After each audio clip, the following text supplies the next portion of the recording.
Welcome to the S2 Cognition Podcast. S2 is the official cognitive evaluation in sports, from youth to pro, where athletes and coaches build to win. Welcome to the S2 Cognition Podcast. I'm your host, Harrison Hunter, and today Scott and I are joined by Ohio State women's hockey head coach, Nadine Muzerall. In this episode, we discuss her approach to building a winning culture in women's hockey, emphasizing the importance of trust, respect, and data-driven coaching. She shares insights on the significance of understanding individual player dynamics and the innovative drills she employs to enhance skill development, including her Ice Cats drill that's one of the most creative drills I've ever seen a coach draw up. Coach Muzerall also reflects on the balance between stability and flexibility in decision-making, her relentless pursuit of winning, and aspirations for the future of her coaching career. For those that are new here, welcome. We're excited to have you today, and those that are returning listeners, we always appreciate your support. To help continue our growth, we ask that you subscribe, rate, and review the show. Thanks again to Coach Muzerall for taking the time to join us. Hope you guys enjoy. Coach Nadine, your track record is legendary. We're so thankful you're joining us. A term that I think gets thrown around too flippantly is culture, and how do you build it? You truly have built something. You've won everywhere you go. Now, the last 4 years, you've either been in the national title game or won it. Talk to us a little bit as we open up today about how you build that culture. Yeah, that's an interesting question that I get asked often over the years that I've been at Ohio State. I'm entering my 10th season, and the word culture is a buzzword. People want a quick fix of creating a culture, and it's not. It's a process, and it takes some time. And so my first year, I sat back and I observed and I watched. And I didn't want to put too much of a spin on the culture at Ohio State from where I came from Minnesota, understanding that's an opponent in another Big Ten institution. So I had to put my own spin on it. And so we worked with a group called Focus 3. Scott Daly's who I worked directly with, an active Navy SEAL. And I give credit to Urban Meyer. It was him that brought in Focus 3 to Ohio State. And I sat down with Scott the first year, and we observed, and we had to create a culture blueprint. And he said, players come and go, but the foundation is within the coach. And it's important for you to speak a language that they'll understand and that they'll believe in. But you got to be true to what you say. Because again, you're the foundation. And so we worked together for months on creating what I believed was the appropriate cultural playbook for our team at that time. And it'll change and tweak a little bit over the years as you have new dynamics. And as we know, kids change over the years as well. And so we came up with our beliefs and what were the behaviors for those beliefs and what would the outcome be from that behavior. And it took some time, but I think we got it right. And as I worked with Focus 3, they helped with the balance in the locker room and the team dynamics. But then I had to also create more of a psychology and a philosophy within that culture. And that's when I brought in Ryan from Canines for America. And he talked a lot about temperament and behavioral training because I had to know what type of athlete I was going to be training. And then after having some success with him, we always want to try to find that extra 1%. And it was actually Ryan that told us about S2 Cognition and said, great things you're doing within football. And if the NFL is using you guys, we think that that's the top echelon in sports. And then we needed to bring in the science. I needed the data. So that's when we brought in S2 Cognition. And so now I know how to coach the players based on their behavior and their temperament, but then I have the culture that they believe in me on what I'm doing because they believe that I'm competent because we've seen results. And throughout the years with culture and time, you have to have trust and respect. And we've earned that over the years from coaches and players. Yeah, wonderful transition. So you've used us now, right? A few years. Yeah. What have you seen? Just let's start really broad and then we'll work more narrow. But what are some of the applications you've seen of, okay, now I have data on my girls. Take it from there. Well, that's the big thing, right? Like taking the data and creating it for the individual athlete. And I think a lot of coaches, let's be honest, we have an ego. And I think that if you have more of an open mind of not just being old school with the X's and O's of how we coach, it's bigger than that.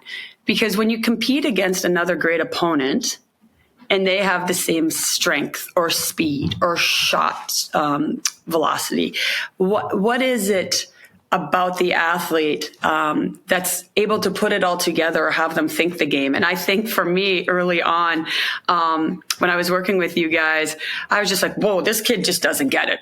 She's not smart. And she doesn't have a good IQ.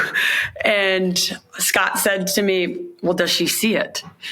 Does she have the vision? And I was like, well, geez, that's a great point, And I think sometimes we compartmentalize kids too much as coaches because we don't understand that piece as well until we become a little more educated about the mind and how it works, because we work so physically on everything. And a lot of times you hear coaches say, well, they're not mentally tough or they don't have the IQ. But then what do you do with that when you hear that? Okay, coach, they're not mentally tough. So how do you get them mentally tough? How do you get them to see it?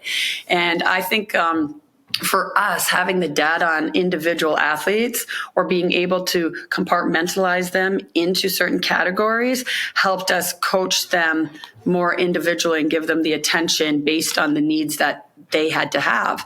And it took some time, of course, from us too, as coaches, of how to coach them, but also finding out what it is that they needed to work on.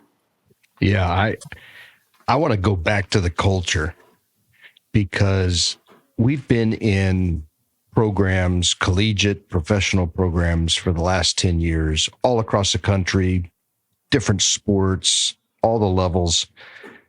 And I will say, walking into your program is a unique experience. Oh, great. Thanks. You use the term respect and trust, and there you feel it. You experience that. Your athletes were not only eager to engage with the S2 evaluation, but they were prepared and ready to receive feedback, the good, the bad, and potentially the ugly. But they were primed for it. They wanted to know, how do I take areas that might lead to some inconsistencies or problems and get better? And in fact, you're one of the coaches that said, no, we're going to show them the results. We're going to put it up on a projector. We're going to sit down with the player, and we're going to break this down and help this player understand who she is and how we're going to move forward. And it was amazing to see just the receptivity and the honesty. And you could just appreciate the connection. So between the coaches and the players and the trust. And so I wanted to allude to that a little bit. Oh, thank you. Well, we always, as players and coaches, want to hear the good, and we don't always want to hear the bad. But I hope that we've created that culture as give it to me. Right? Because I want to, like I said, have that extra 1% to be an Olympian, to be that All-American, to win jewelry and be a national champion. And what is that? And those kids are eager. And thank you for noticing that, because I agree with you. I think there are phenomenal athletes, young women that they're competitive, but they want to know how to be better. And so that's what I love when they took the test, and if they got a score that they didn't think was good, they're like, I want to retake it. So I appreciate that. Thank you very much. That took some time, but that was a lot of heavy lifting from the former athletes and the culture that they've built for the players now. Yeah, one of the questions that I really wanted to dive into, because I'll tell you, that Scott alluded to, we go to a lot of buildings. We meet with a lot of good coaches. You, I think, are the first coach that asked, okay, from a lineup construction standpoint and a line standpoint, we're rotating all the time. So I want to set the stage a little bit. The question you asked was, so when I'm constructing my line and players are rotating, should I construct the lineup in the sense where there's cohesion and complementation of, okay, this girl is great at this, but low here? and we supplement her with two others that are great in her low area? Or do I create a lineup where they have perception, speed, search, and decision elite, and we just let them go take over, and these are the girls that are passing in and out of transition, etc.? So I want to start there. That was the question you asked 2 years ago. What have you found since you asked that question? Well, thank you for pointing that out, because I was like, well, I have all this data, but now I have to know how to use the data to be better, right? And we're never going to be perfect, but we're going to have a relentless pursuit to be perfect. And so what I have found from the data, and I don't want to give all away our secrets all away, but it might be different for everybody, but I have found through S2 cognition, and like I was saying, some of the temperaments of their behavior and how they take the data, I think is very important too, is that I've found that the centers excel in the search efficiency and the tracking. Like their green scores on the ICE vision was very high. And I found that very important when a centerman needs to be 200 feet and they need to see in front of them, behind them, and have that skill and that ability to be able to do that under pressure and have good decision making with it. And so those were my more complete players. Those are my players that you trust a lot.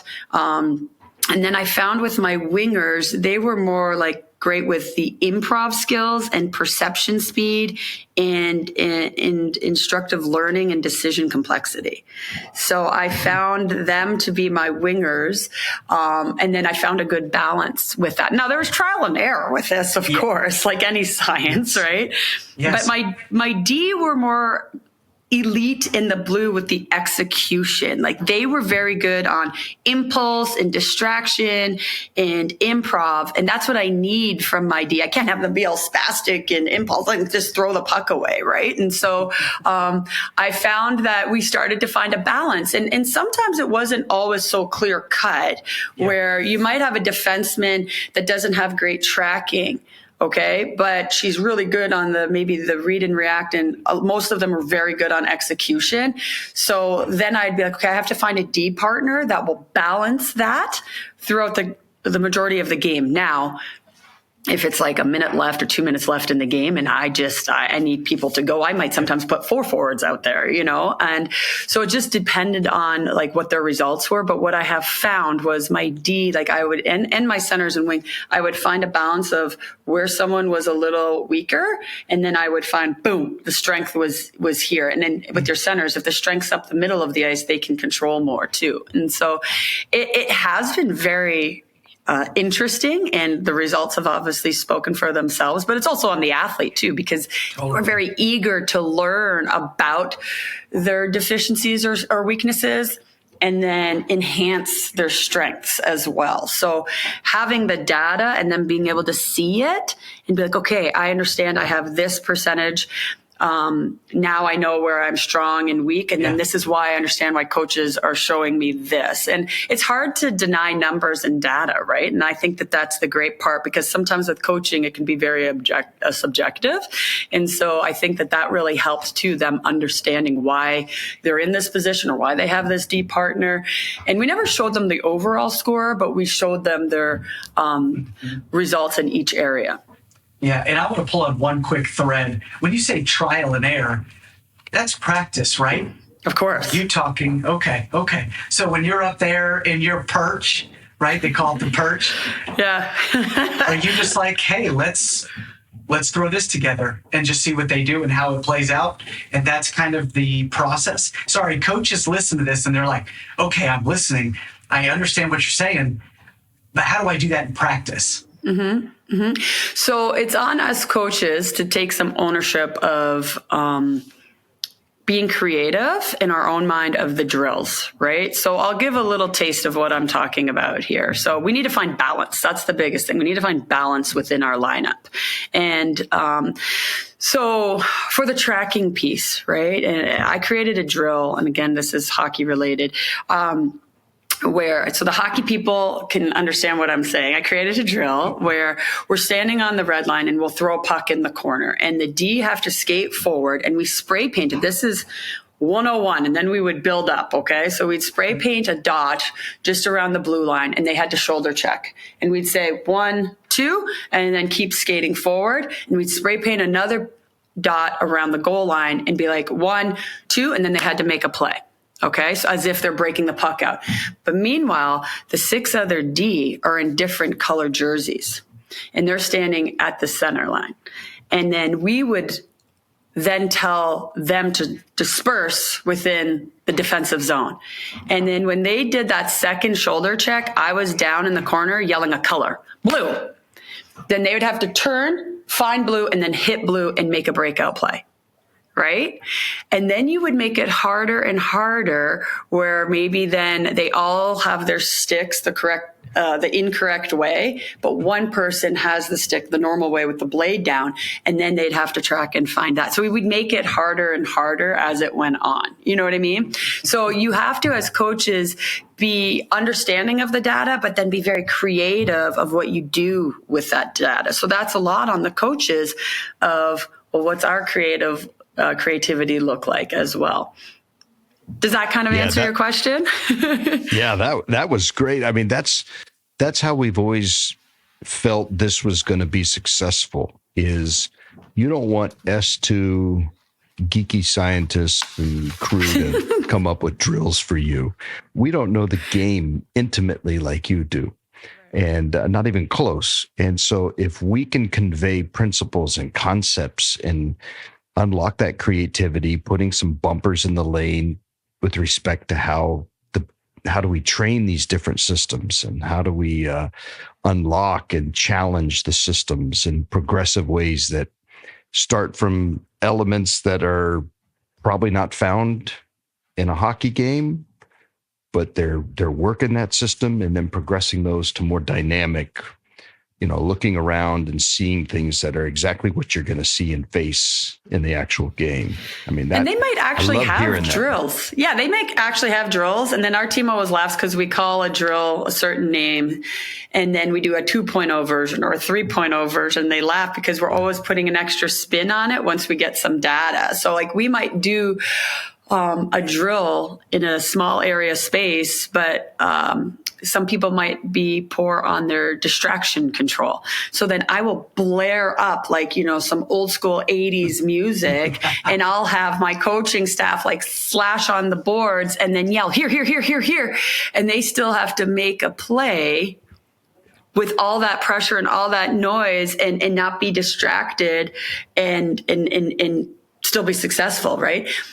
Because when you play a game, it is loud, right? And there are noises. And so you have to try to be creative where you're not just, standing on the ice with the whistle and there's nobody in the stands because it's a closed practice. Well, that's not how you play. So you have to try to be creative in the drills with what it's actually going to look like, sound like, smell like, and that's where coaches have to be creative because like you said, they know the game.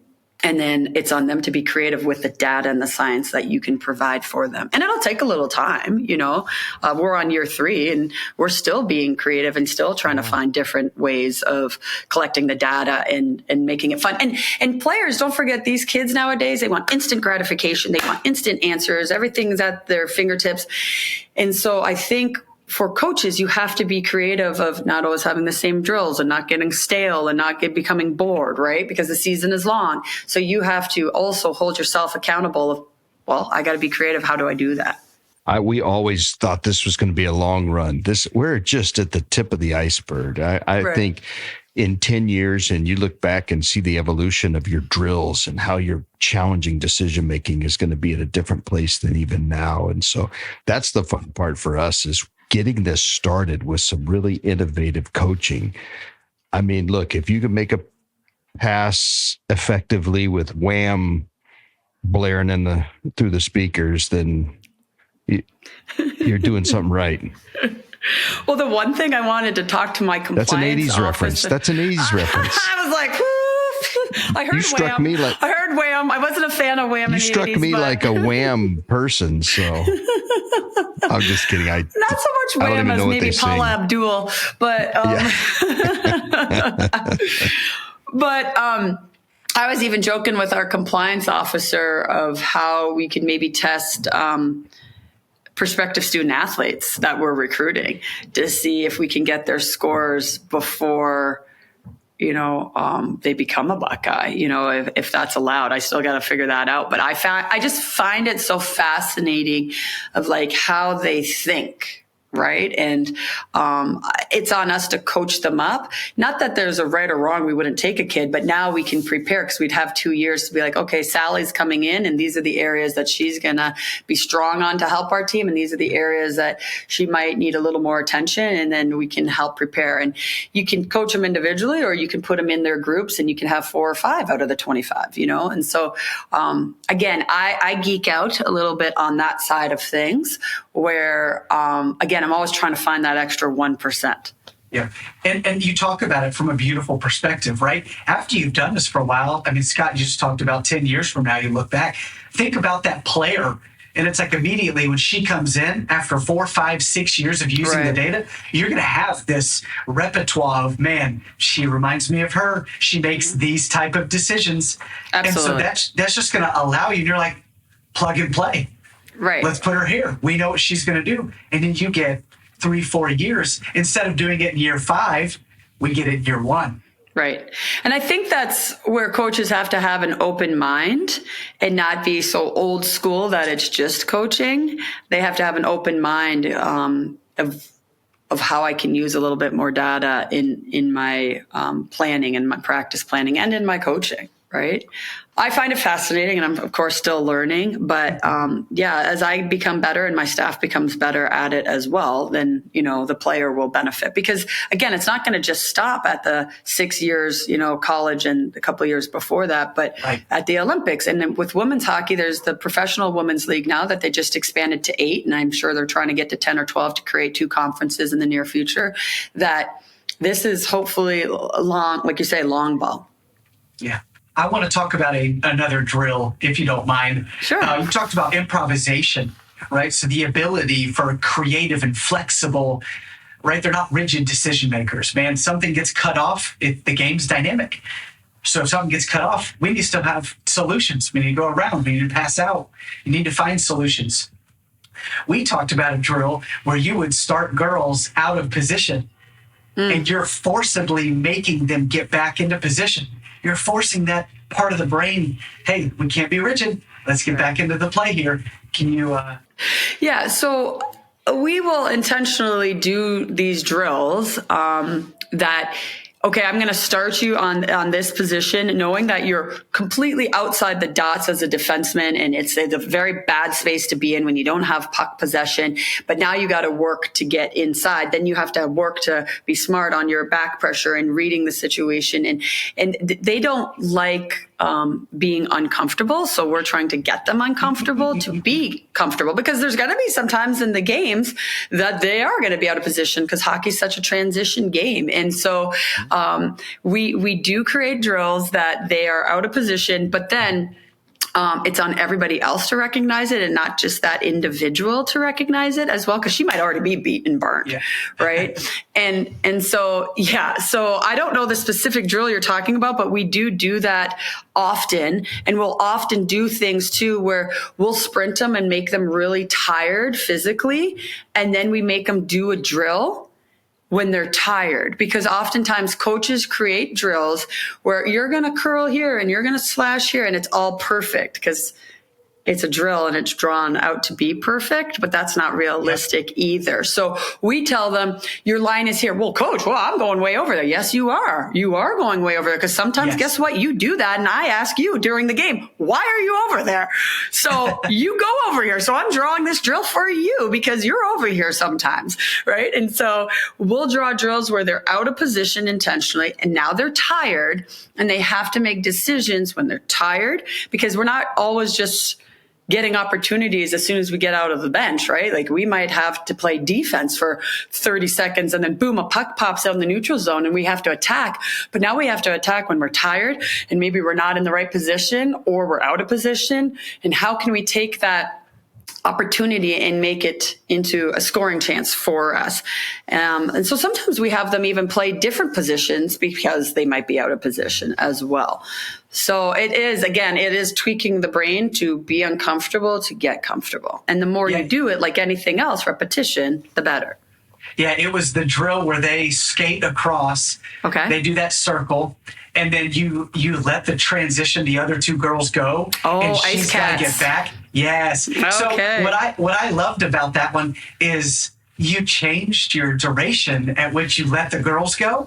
Okay. I know what you're talking about. So what we would do is coaches and players. So the coach is standing at the red line with pucks, and you have a group to your right and a group to your left, feathered down, like getting skinny along the wall. And what we would do is we would spray paint a dot just outside the blue line. And that would be for the offensive team. And I would tap 1 or I would tap 2. The number is different every time. And then if I tapped 1, that's the offensive player. And I'd throw a puck across the ice, and she'd have to go below the dot and pick it up. But then I would release on my left the defensive side. So now the defensive side would have to go to the nearest dot, which is in the neutral zone, and they would have to go inside out, and now they're coming at an angle towards this forward. And sometimes it was 2. But then I'm releasing more and they don't know it. So I could be releasing more offensively coming, or I could be releasing more defensively coming. So if I'm releasing more defensively, those 2 that have already gone, you better be aggressive on her because you got numbers up. Yeah. But if I'm releasing another offensive player, we can't have too many outside the dots, because if the girl with the puck sees it and just sauces a pass to the middle, then it's a breakaway for the offensive team. So that was really good for the vision side of the game, I would say, but also having that, right, that awareness and that tracking to always know like what is happening. But it also helped with like them being creative as well, of like, what am I doing with the puck? Because if I don't have anything, I don't want to create a turnover at the blue line. So I might ring the puck knowing that my troops are coming in, and then we just forecheck it. So that drill, honestly, I think has helped us win national championships because we do it so often. Ice cats, baby. Ice cats. And then there's an Ice Cats 2.0 and a 3.0, because as we learn and get more data, we constantly are adding them to come from different parts of the ice as well. So it's not always like you're surfing. That might not be realistic. So we might then start with the D, gapping up at the blue line and going back. So we change it up based on, the team we play, or based on, the time of year it is, whatever. And repetition is always a good thing for sure. Yeah. Coaches are trying to build stability in their players' decision making. And so that's why we do repetition. That's why we try to do things perfectly. Mm-hmm. I mean, obviously, if you can stay out of being in a bad position, that's going to, in the long run, and more often than not, be a good thing. The reality is these sports are dynamic. And so we're kind of in conflict. We want stable decision makers that are going to make automatic, consistent, accurate decisions, but we also need flexible decision makers for the times when things break down or they make a mistake or they're out of position. And so we really have to think about drills that is the drill intended to build stability of decision making, or is it intended to build flexibility? And you need both. And I love hearing what you're saying. The flexible systems are able to adapt, find solutions when things break down, when expectancies are violated. And that's what you're doing by not letting them know what's coming. You are violating expectations. And suddenly, everything ramps up, and they've got to deal with that. And I think as we start to get more savvy in our development of players, we're asking those too broad. Are we building a stable, consistent decision in this situation? And then how do we also build flexibility in this situation when things go awry or things don't happen the way we expect them? Mm-hmm. Love it. Thank you. But what's interesting too, what I love is after taking the S2 cognition test and then creating drills, they now can plug and play of why they're doing what they're doing. And I think that's a big thing for these young kids, because they do ask a lot of questions, which is great. They're not doing it out of disrespect, but they just want to know. They're like a sponge. They want to know why. Okay, I do this happens. And I think when I created that drill with the different colors and coming in and creating a breakout from it. Now they know, okay, we're working on, searching and we're working on tracking. And so I think that they now can put the pieces together. And I think that you guys have done a great job to allow that to happen for the athlete and for the coach. Well, thank you. I appreciate that. Those are kind words. Okay. 3 random or funny or neither questions. Okay. All right. Best piece of advice that you've received since coaching? It came from Scott Daly, Focus 3, coach what they need. And I loved that because I would go in hot sometimes of what I wanted to have happen, but I needed to press pause and coach what they needed. Whether it's what they needed to hear, what they needed to do, but I needed to press pause and not make it about myself because I obviously don't have good impulse control. And so I needed to work on what is it that they need. I would say that. And then my coach, Laura Halderson, always just said, coach their hearts. Because if you coach from within and they believe you, they will go the distance. In that second year, that team that I coached, that was below 500 for 18 years. And in my second year, I went to the Frozen Four, lost in overtime. I didn't have the A-list players that I have now, right? And we were playing against everybody that had these U18 studs. We had 2. And that was just because they believed in me and they trusted in me, but more importantly, they believed in each other. And so that all stemmed from coach what they need and coach their hearts, and they'll do anything for you. And I learned that from Ryan too with the K9s, because you don't need to be aggressive with the K9 because they'll just do what they want because they want to please you. And that's the same philosophy with a human. They want to work for you if they believe in you and they trust you. It's so funny you say that. I love this. I think that is solid advice. I've got a young kid who plays, he's 14, and you'll see on other teams or whatnot, coaches yelling at the kids. I've just seen it all the way down to 11, 10, and you're just yelling is the easy response. Right. And I think to your point, it's driven by this is what I need.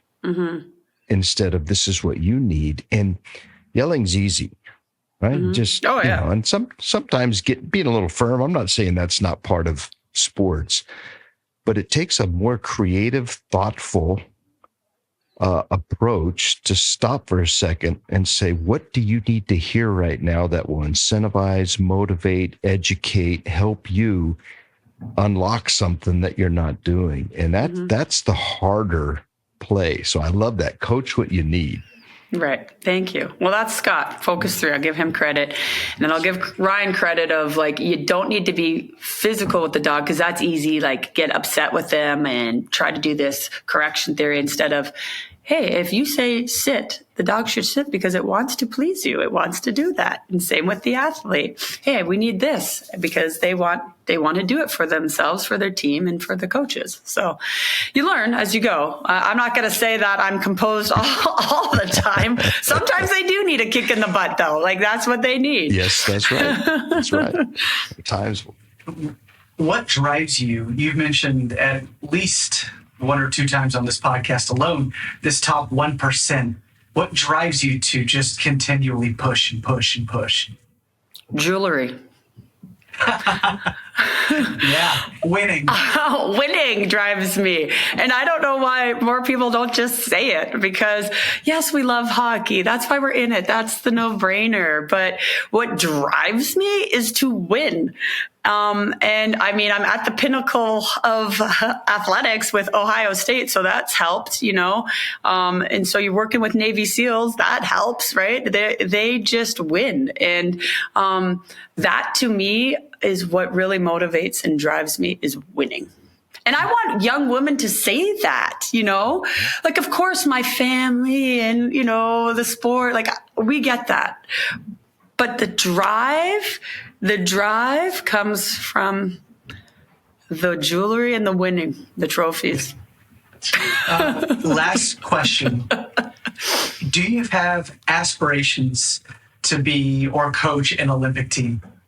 Yes, I do, actually. I was just talking with my husband about that not too long ago. I think I would. I mean, both Canada and the United States, 100% of their players are from the NCAA. And so I have probably coached or coached against most of them. And so now you get to put all the best against the best. And again, as if I'm someone that loves to win, I think that would also be the pinnacle, is the Olympics. I was with Hockey Canada because I'm Canadian. I was with Hockey Canada for 6 straight years, coaching, under 18 development and the under 22. I was their head coach. And then I took over Ohio State. I had an 8-month-old and a 2-year-old when I took over Ohio State. My mother lives with me. Our father-in-law was living with us. My husband trains dogs. So you're just like, wow. So maybe now, finally, right, of all the gray hair, but like finally, maybe, I can focus a little bit more on the next step now that me and my staff have helped create Ohio State to be one of the best programs in the country, that I could now maybe look back and say, okay, maybe I could do an Olympic opportunity. That's awesome. Harrison, I love those questions. Those are great. But with an incredible personality and the humor that Coach Nadine brings to every engagement she has, I'm disappointed you didn't ask her a funny question. She's one of the most enjoyable personalities we've run into, and you didn't even ask her a funny question. I've been trying to keep it politically correct for you guys on the first go. Are you ready? It wouldn't have been hard. Oh, boy. For those that are on YouTube and watching, I'm going to put you on the spot. Okay. What shoes do you have on? I'm barefoot because I'm in the basement of my house. But I got a pedicure. Dang. Okay. I wasn't going to wear 5-inch stilettos for this. No offense, boys. But no, normally the Jordans. I do have some cool high top Jordans. Yeah, that's true.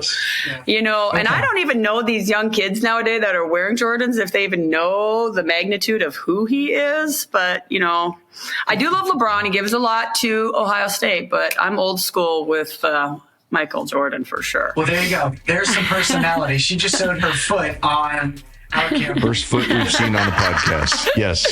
Manicured foot we've seen on the podcast. That's awesome. Coach Nadine Muzerall, thank you so much for joining us. Ohio State women's hockey head coach. Hope we get to do this again, and we'll see you soon. I'd love it. I would. Thanks, boys. Thanks for listening to the S2 Cognition Podcast. If you like the content we're putting out, please subscribe with that plus sign at the top of your app, leave a review about the episode, and share it with a few friends. You can follow us on Twitter at S2Cognition and Instagram at S2.cognition. If you'd like to get in touch with the program or show, please visit our website at S2Cognition.com/podcast. Thanks again for listening to the S2 Cognition Podcast. I'm your host, Harrison Hunter, signing off for now. We will talk to you soon.